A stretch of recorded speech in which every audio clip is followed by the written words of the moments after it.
जय श्री महाकाल। आज मैं ब्रह्म वेताल साधना के बारे में अपना अनुभव बताऊंगा,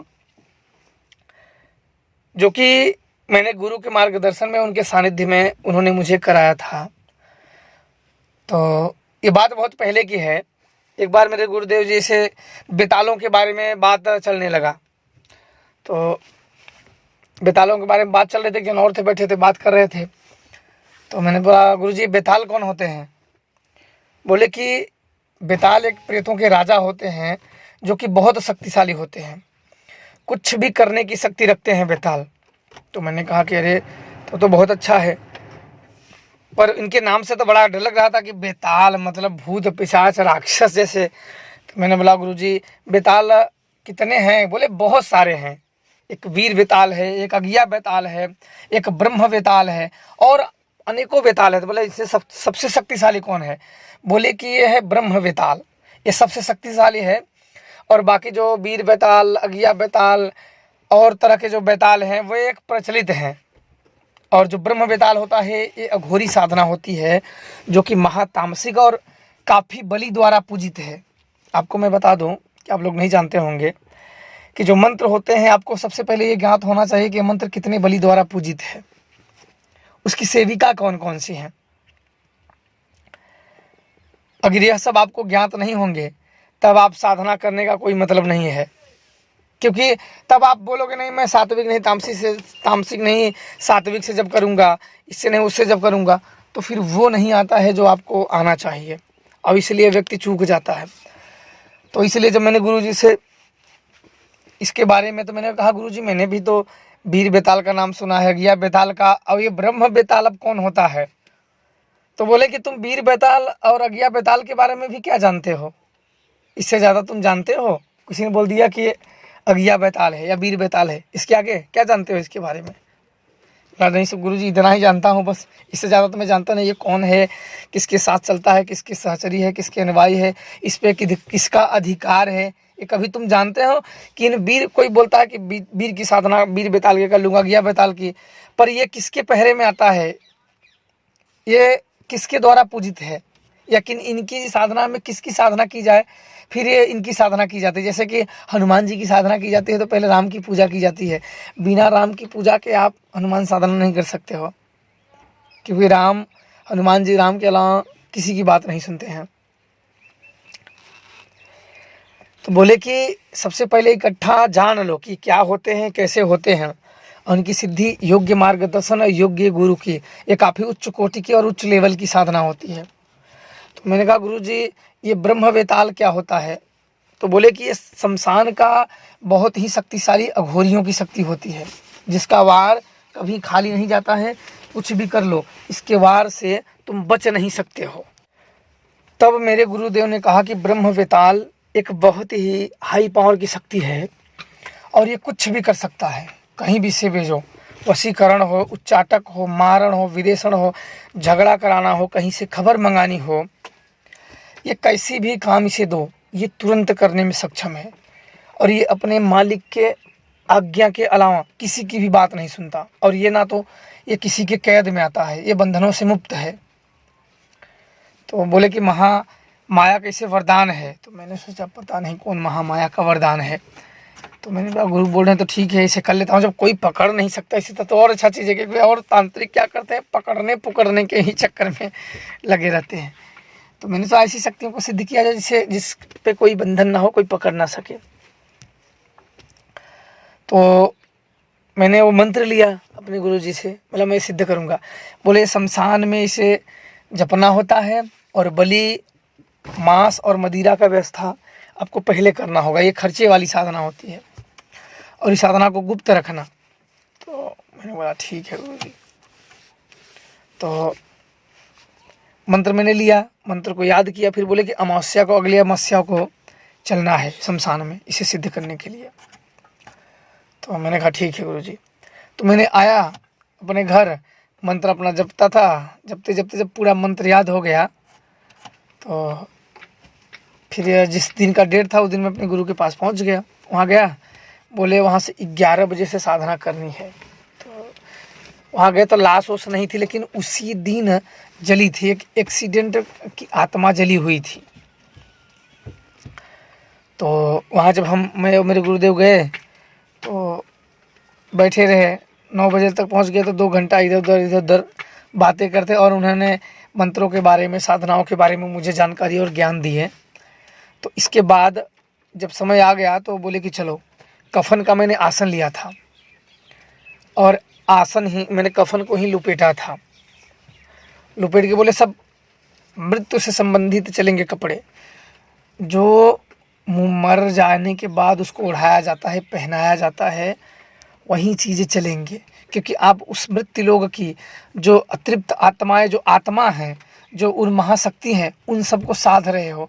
तो उनको साधने का वो जिस रास्ते से गए हैं, उन्हीं रास्ते से तुम्हें बैठ के सिद्ध करना होता है। वो शमशान से ही गए हैं, शमशान से ही रास्ते से सारी शक्तियाँ जाती हैं। मर मर के भूत प्रेत पिशाच ये सब बनते हैं जो और हैं।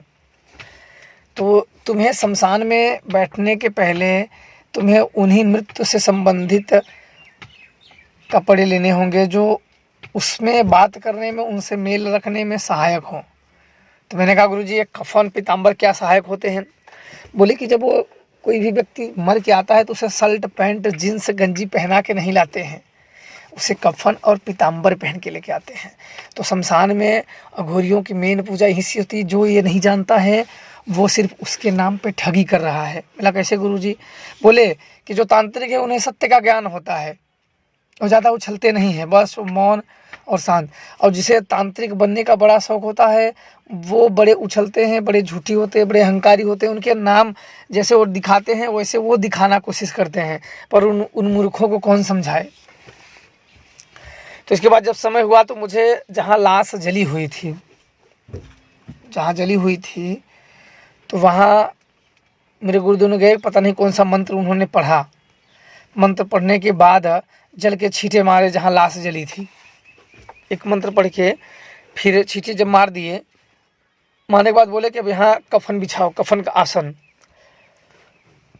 कफन का मैंने आसन जब बिछा लिया तो बोले गुरुजी अब क्या करूँ? अब सुरक्षा मंत्र चलाऊँ?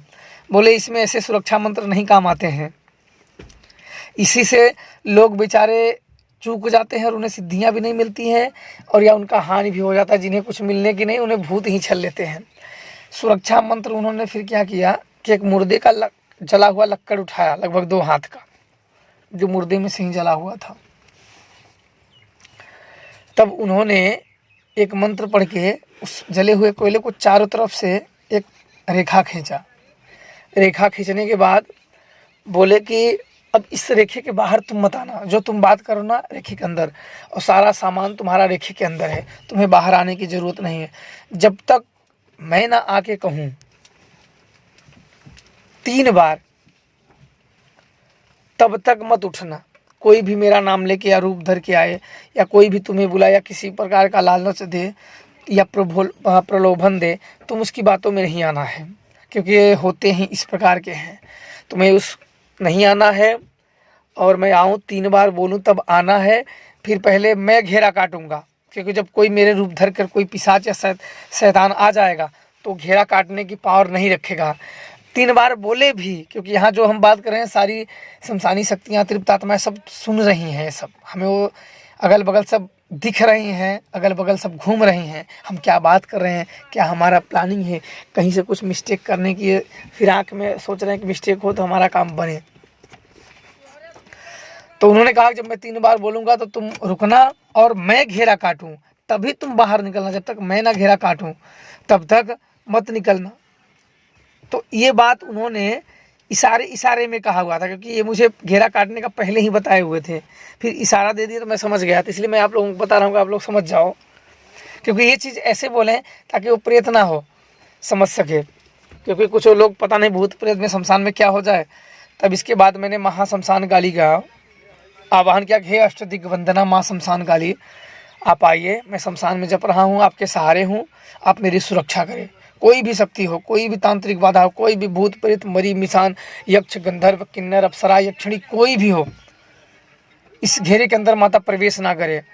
इस घेरे के अंदर प्रवेश करता है तो उसे सदा सदा के लिए बंधन में डाल दो और उसका रक्त चूस लो, उसकी सारी शक्तियाँ छीन लो। फिर मैंने त्रिशूल गाड़ा, चिमटा गाड़ा, त्रिशूल को प्रणाम किया, चिमटे को प्रणाम किया, गुरु पूजा किया, अघोर देवता पूजा किया, शमशान की शक्तियों की पूजा की, गणेश शिव जी का मानसिक पूजा किया। तब मैंने और जो अघोर पूजा होती है उनको मैंने संपन्न किया। संपन्न करने के बाद फिर मैंने अपने अलख को जगाया, हवन को जगाने के बाद फिर मैंने गुरुदेव को अपने प्रणाम किया। गुरुदेव को प्रणाम करके, महादेव को प्रणाम करके और महाकाली को और महाशमशान भैरव को कि हे शमशान भैरव, आपसे बड़ा कोई नहीं है। जो शमशान में सारी वस्तुएं राख हो जाती हैं, आप वहाँ के भैरव हो। आपको प्रणाम है, मैं आपकी शरण में आया हूँ। मुझे ये सिद्धियाँ प्रदान करें और अपना आशीर्वाद मुझे प्रदान करें, ताकि मैं जहाँ जाऊँ आपका नाम लेके वो कार्य सिद्ध हो। मानसिक पूजा करने के बाद फिर मैंने ब्रह्म वेताल का मंत्र जपना शुरू किया। जब मैंने मंत्र जपना शुरू किया तो मुझे उस समय स्टार्टिंग में कुछ अनुभव नहीं हुए। ऐसे लग रहा था कि मेरे गुरुदेव अगल बगल हैं, मैं मंत्र जप रहा था। मंत्र, एक बात याद है कि अगर गुरु साथ है, अगर वो छोड़ के अगर आपका चला गया है तो इतना ध्यान दीजिएगा कि आप लोग अगर दोबारा आँख खोलोगे तो आपको शक्तियाँ भ्रमित करती हैं, तब आपको समस्या में वो शक्तियाँ डाल सकती हैं। तो मैंने, जब मेरे गुरुदेव मुझे कह के चले गए तो मैं जप रहा था तो मुझे लगा कि मेरे गुरुदेव अगल बगल बैठे हैं। थोड़ा भी डर नहीं लग रहा था, कुछ भी। तो फिर मैंने और जब के तो फिर मैंने सोचा कि एक दीपक मैंने जलाया था सरसों के तेल का, तो मैं सोचा कि थोड़ा सा दीपक देख लूँ कहीं बुझ तो नहीं गया। तो मैंने जब खोल के देखा तब थोड़ा सा बगल आगे भी देख लिया तो पता चला रही गुरु जी तो है ही नहीं। अब उसी से देखो मन में डर खत्म घुस जाता है आपके कि अरे गुरु जी नहीं थे तो ये चल कौन रहा था। अब वहाँ डर घुस गया अंदर। अब फिर मैंने सोच रहा था चल कौन रहा था। फिर मैंने मंत्र जप रहा था। इसके बाद जैसे माँ गंगा की नदी में कोई करार पर से बड़ा 20-22 फुट ऊपर से कोई कूदा हो, झम की आवाज़ आई पानी में। तो फिर क्योंकि मैंने शमशान साधनाओं से वाकिफ़ था, मैं सोचा आ तो गया है, अब सिद्धियाँ लगता है ये मंत्र बड़ा खतरनाक है। मैंने सोचा कि मंत्र तो बड़ा खतरनाक है, इतने अनुभव बड़ा जल्दी हो गए। मैं सोचा कि शमशान में पूरी रात न जपना पड़े। तो झम की आवाज़ आई तो फिर मैं मंत्र और ध्यान चित्त से जपने लगा। मिला अब हो सकता है कि आ भी जाए, कभी भी आ सकता है। मैं और ध्यान से मंत्र जप रहा था और ब्रह्म वेताल को हवन में तामसिक पूजा उसकी चल रही थी। मेरे गुरुदेव कहें कि तामसिक पुजेरी को तामसिक माया सिद्ध हो जाती हैं और तामसिक माया बहुत हाई शक्ति होती है, उसका ज्ञान सभी को नहीं रहता है। तो वहाँ मैं तामसिक माया की जानकारी आप लोगों को नहीं दूंगा, फिर कभी आप लोगों को बताऊंगा। तो मैंने मंत्र, मेरा जैसा समय बीतता चला जा रहा था वैसे मैं मंत्रों को बड़ा स्पीड से मैं सोच रहा आराम से जप रहा हूँ, लेकिन जब मेरा ध्यान मेरे मंत्रों पे जाता तो मैं बहुत जोर का मंत्र जप रहा था कि जैसे कि अब वो आ ही जाए। इसके बाद ना जैसे कोई आ रहा है, दौड़ रहा है, इतना जबर मैं जपने लगा कि मुझे आने दौड़ने का आभास उतना नहीं होता था। मेरा ध्यान पूरा केंद्रित था। इसके बाद एक ने बोला रोक दो, तो ऐसे बोला तो मैंने सॉरी रोक दूं क्या, कहीं आ तो नहीं। गुरुजी बड़ा आराम मिले, जपते गला भी से सूख गया है, जीभ चिटकने लगी है, बंद कर दूं क्या अब। तो फिर सोचा अरे नहीं, पता नहीं कौन है, अभी तो एक बार ही उसने बोला हुआ है। तो मेरे मन में था कि गुरुदेव जब आएंगे बोलेंगे तब मैं रुकूंगा, और जब घेरा काटेंगे तब मंत्र में बंद करूंगा। हो सकता है कि कोई शमशान है या मेरा दृष्टि भ्रम हो जाए या वो सब मुझे भरमा दें तो रोक दूं, तो हो सकता है हानि हो जाए, या तो मैं पूरी रात घेरे में ही बैठा रहूं सुबह होने तक। और माता काली को भी मैं बुलाया हूँ, होना नहीं चाहिए, लेकिन मुझे भी जवाबदारी मेरी कुछ बनती है। तो मैंने फिर क्या किया कि जब वो रोक दिया, बोला रोक दो, तो मैंने रोका नहीं, पर आँख खोल के देखने लगा कि कहीं गुरुजी आ तो नहीं गए हैं, कौन बोल रहा है रोक दो। तो मैंने जब अगल बगल देखा तो एक तो अंधेरा था, अमावस्या का अंधेरा था, और जितना मुझे दिख रहा था हवन से उतने में मुझे कोई भी नहीं दिखा। तो मुझे और डर घुस गया, क्या आ गया है लगता है, वो उसको लगता है तकलीफ़ हो रही है कि बंद करो, मैं किसी के वश में नहीं होना चाहता। मेरे गुरुदेव कहते हैं कि सब शक्तियाँ जल्दी किसी के वश में होना नहीं चाहती हैं, ये सब शक्तियों को काफ़ी प्रयत्न करना होता है और बहुत मेहनत करना होता है, तब जाके कहीं आती हैं और इनको हमेशा ध्यान देना पड़ता है, इन शक्तियों को, पूजा पाठ का हमेशा इन शक्तियों को ध्यान रखना होता है। तो मैंने कहा ठीक है गुरुजी। तो मैंने एक बार और पूछा था गुरुजी कि क्या ये भूत प्रेत को हटा सकता है? बोले कि ये भूत प्रेतों को आज्ञा मिलते ही ये तुरंत कैद कर लेगा, लेकिन इसका पूजा बड़ा होता है और ये काफ़ी महंगे वाला होता है, इसलिए शक्तियाँ मैं जल्दी बहुत कम ही लोगों में चलाता हूँ और बहुत कम ही चलाता हूँ। अपने इधर के ही लोगों को जो बहुत उपाय करके हार जाओ, तब इन शक्तियों के, इनके मंत्रों का इस्तेमाल किया जाता है, ताकि उस चीज़ को हमेशा हमेशा के लिए कैद कर लिया जाए और उसके जीवन से उसे आज़ाद कर दिया जाए। तब मैंने जप रहा था, हवन कर रहा था, जपे जा रहा था, हवन करते चले जा रहा था। इसके बाद उधर तो मुझे लगा कि किसी ने मतलब मुझे छुआ। उस समय ऐसे मैं जप रहा था, जैसे किसी ने मेरे पीछे से हाथ फेरा हो। तो मैंने सर ये कौन है, पूरा कौन अंदर, वैसा घेरे के अंदर अब कौन आ गया है। अब मुझे और डर लगने लगा, पता नहीं कौन से मंत्रों से गुरुजी बोले कि अघोर महासुरक्षा मंत्र का जाप करके उसको सुरक्षा घेरा बंधन कर दो। तो मैंने सोचा ये कौन सी अघोर सुरक्षा मंत्र है कि इसमें से घुस के कौन मेरे पीछे हाथ छू लिया। पर मुझे ध्यान आया कि माता को तुम जब बुलाओगे तो माता ही घेरे में रहेंगी तुम्हारी सुरक्षा करने के लिए। फिर मैंने सोचा ये माता ने ही मेरे सिर से पीछे की तरफ हाथ रखा, क्या सिर पे नहीं, अब मेरा कुछ नहीं होगा, माता आ गई हैं, मुझे भरोसा हो गया। फिर मैंने जपने लगा। फिर ऐसा लगा ना कि जैसे कोई आंधी जैसी चल रही है, बहुत गंध आ रहा है, और कोई जैसे बड़ा जबर से बड़ा दूर से चिल्ला रहा हो, बड़ा कम आवाज़ उसकी सुनाई दे रही थी कि मंत्र बंद कर दे, मंत्र बंद कर दे, मंत्र बंद कर दे। मतलब वो चिल्लाए जा रहा था कि मंत्र बंद कर दो। मैं तो फिर उस पर बड़ा ध्यान से सुनना पड़ता था मुझे, क्योंकि जैसे वो बड़ा दूर से चिल्ला रहा हो और कम उसकी आवाज़ आती थी। तो मैंने सही कौन है, मैं आवाज़ मिलाने लगा, कहीं मेरे गुरु जी की आवाज़ तो नहीं है, ये बंद कर दे, मंत्र बंद कर दे। फिर मैंने सोचा तो मतलब उतनी दूर से आवाज़ भी मेरे को पहचान नहीं आ रही थी कि मेरे गुरुदेव की ही है कि कोई और है कि बंद कर दो, बंद कर दो। फिर मैंने बंद नहीं किया। फिर मैं क्या देखता हूँ कि एक बहुत लंबा आदमी, मतलब आँख बंद किए कि ही मैं उसको देख रहा हूँ। अब देखो कि एक बड़ा लंबा सा आदमी, उसके मुंह से आग निकल रही है, ब्रह्म वेताल के मुंह से आग निकल रही है और मेरी तरफ चला आ रहा है। तो मैं दूरी नापने लगा, करीब वो है, मैं यहाँ बैठा हूँ। अब मैं सोचा कि हो सकता है कि ना आए, उतना दूर है। और चला आ रहा था, मैं उसी पे पूरी ध्यान देखे जा रहा था, आ रहा था। तो इसके बाद जब थोड़ा घेरे के बाद मैं घेरे के अंदर ना हिले, तो मेरे गुरुदेव ने पहले कहा था कि नहीं कि कोई शक्ति घेरे तक आ जाए तो तुम डर जाओ, कोई शक्ति भूत प्रेत ऐसे आते हैं ना कि दौड़ा आ जाएंगे, ऐसे आ जाएंगे ना, अब ऊपर गिरे, अब ऊपर ही आ जाएंगे, लेकिन घेरे तक आ के तुरंत अंतर ध्यान हो जाएंगे। तो वो डर मत रखना कि मेरे ऊपर ही अब आ गया, अब तो पकड़ ले जाएगा मेरे को, वो डरना मत।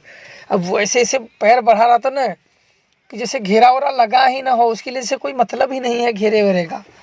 तो ध्यान से देखे जाता मैं, सही कौन है, यही तो नहीं ब्रह्म बेताल है, शकल से तो बड़ा खतरनाक लग रहा है, डरावना। कहीं ये आँख खोल के सामने दिख जाए तो आदमी तो इसे देख के ही मर जाएगा आदमी, इसे सिद्ध क्या करेगा।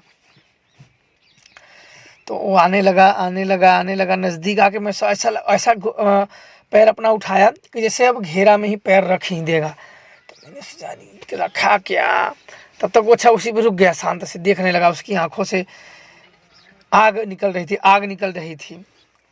अब देखे जा रहा था, मैं सब कुछ बोले तब मैं कुछ बोलूं, अब ये कुछ बोल नहीं रहा। ध्यान में ही मैं उसको ध्यान टक किया हूँ। इसके बाद अचानक में मुझे कुछ दिखा ही नहीं, फिर सब अंधेरा, घुप अंधेरा, मतलब फिर मेरे को जो दिख रहा था सब अचानक में सब बंद हो गया। दिखना, उसे देखना, ताकना, वो सब बंद कर दिए। तो इसके बाद मैं सर क्या कहाँ चला गया, फिर मैं आँख खोल के देखने लगा तो मुझे सब अंधेरा, कुछ नहीं, अंधेरा गुप। तो मैंने सोचा ये कहाँ चला गया, अभी तो यहीं था, लगता है मेरे से कुछ गलती तो नहीं हो गई, नहीं तो आ तो गया था बच्चन, उसको दे के जाना चाहिए था, 2 मिनट का काम ही था। अब मैं सोचने लगा कि 2 मिनट का काम था, वचन देता था, तो पता नहीं क्यों वो भाग गया। हालांकि मेरा मन में थोड़ा सा गाली का भी विचार आ गया था, पर मैंने दिया नहीं उसे। मेरे मन में आ गया था, मैं बोला नहीं, मेरे मन में अरे हरामखोर आया तो था पर चला कहाँ गया। फिर सोचा रही 2 मत नहीं, ये भी हो सकता है कि वो बोल दिया कि मेरे को कुछ उल्टा सीधा बोलते तो मेरे से सिद्ध भी ना हो, लेकिन मन में आ गया था वो जो मैं आपको बता रहा हूँ। तो इसके बाद जपते जपते फिर मैंने आँख बंद करके ध्यान से जपने लगा, तो फिर मेरे को पीछे, फिर मेरे को ध्यान में दिखा कि पीछे खड़ा होकर हंस रहा है। दोनों बड़ा विशाल गया था, दोनों अपना हाथ मोड़ के और हंस रहा है। तो मैंने सोचा अरे पीछे कैसे चला गया, अभी तो आगे था। तो हंसने लगा, हंसते हंसते हंसते हंसते तब वो धीरे धीरे सामने आया। सामने आने के बाद तब उसने ध्यान में ही कहा कि क्यों तू बुला रहा है। तो मैंने सोचा करी मैं क्यों बुला रहा हूँ, मैं भूल गया था, मेरे गुरुजी ने बताए थे, क्योंकि मैं मंत्र जपते जपते जपते जपते उस पर इतना ध्यान देखने में, और बोला कि क्यों बुलाया है, तो मैं भूल गया कि मैं इसे बुलाया क्यों हूँ। मैं अरे मैं इसे क्यों बुलाया था, अरे मेरे गुरुदेव क्या बोले थे। फिर मैंने आँख बंद, वो हंस रहा था। फिर मैंने गुरुदेव की बात कही, तो फिर मेरे को गुरुजी की बात याद आ गई। गुरुजी ने कहा था कि जब वो आए, बोले क्यों बुलाए हो, तो उससे तुम बोल देना कि जब मैं बुलाऊं अब मेरी मदद के लिए आए, जो मैं काम कहूँ वो तुम करो, और जो मैं मना कर दूं उसको आपको अपने मन से कभी भी कुछ नहीं करना है, वचन दो। तो वो ध्यान में ही मैंने उसे सब बात कही, तो काफ़ी देर तक बड़ा शांत था। तो मैंने सोचा ये नहीं देगा क्या, मेरी साधना भी बेकार हो जाएगी, तो ऐसे देख रहा है कि चला ना जाए। अब देखो इंसान ही तो है, मन भी आगे पीछे करता रहता है, कहीं चला तो ना जाएगा।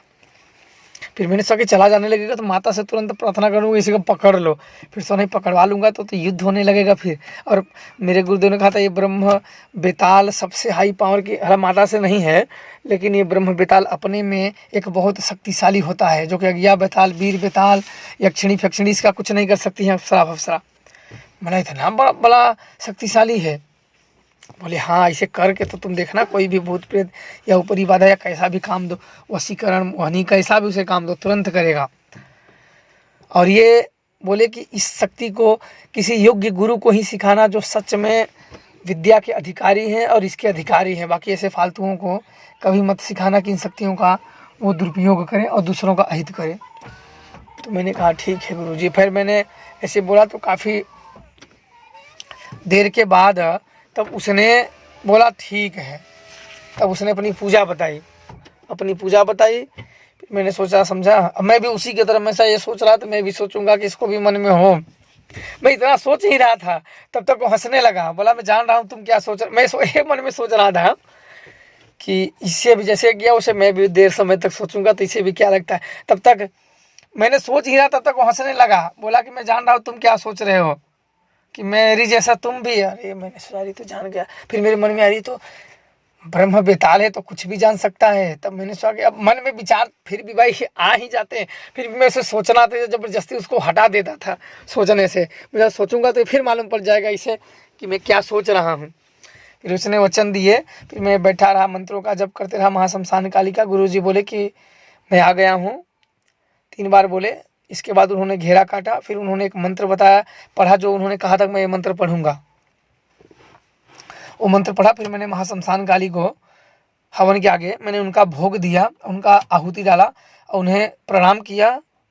फिर उन्हें माता शमशान काली को मैंने धन्यवाद दिया।